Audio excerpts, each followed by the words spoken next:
നമസ്കാരം. അങ്ങനെ കാത്തിരിപ്പിനൊടുവിൽ വാഴ എന്ന ചിത്രത്തിൻ്റെ ആദ്യ ഷോ കഴിഞ്ഞ് ചിത്രത്തിൻ്റെ ആദ്യ റിവ്യൂസൊക്കെ പുറത്തുനിന്നുകൊണ്ടിരിക്കുകയാണ്. അഡപ്റ്റേഷനാണ് എന്നൊരു വീഡിയോ ഭാഗത്ത്. വീഡിയോയിലേക്ക് മുൻപ് വീഡിയോ ലൈക്ക് ചെയ്യുക, ചാനൽ സബ്സ്ക്രൈബ് ചെയ്യാൻ വേണ്ടി ശ്രമിക്കുക.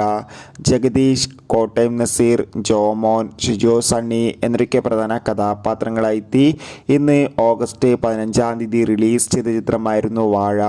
എല്ലാ സിനിമാ പ്രേമികളും ഒരേപോലെയായിരുന്നു വാഴ എന്ന ചിത്രത്തിൻ്റെ റിലീസിനായി കാത്തിരുന്നത്. അങ്ങനെ കാത്തിരിപ്പിനൊടുവിൽ ചിത്രത്തിൻ്റെ ആദ്യ ഷോ ഇപ്പോൾ ഇതാ കേരളത്തിലെ വിവിധ തിയേറ്ററുകളിൽ അവസാനിക്കുമ്പോൾ ചിത്രത്തിന് അതിഗംഭീരമായ പോസിറ്റീവ് റെസ്പോൺസ് തന്നെയാണ് പുറത്തുനിന്നുകൊണ്ടിരിക്കുന്നത്. ചിത്രം കാണുന്ന എല്ലാ സിനിമാ പ്രേമികളും ഒന്നടങ്കം പറയുകയാണ് വാഴ എന്ന ചിത്രം ഒരു മികച്ച കോമഡി എൻ്റർടൈൻമെൻ്റ് ആണെന്നും ചിത്രത്തിൽ എല്ലാവരുടെയും നല്ല മികച്ച അഭിനയവും മികച്ച കോമഡി രംഗങ്ങളൊക്കെ കാണാൻ വേണ്ടി സാധിക്കുന്നുണ്ടെന്നും. എന്തായാലും കാത്തിരിക്കാൻ നമുക്ക് ചിത്രത്തിൻ്റെ കൂടുതൽ അപ്ഡേഷൻ അറിയാൻ വേണ്ടി ചിത്രം കണ്ടവരുടെ അഭിപ്രായം കമൻറ്റ് ചെയ്യാൻ വേണ്ടി ശ്രമിക്കുക.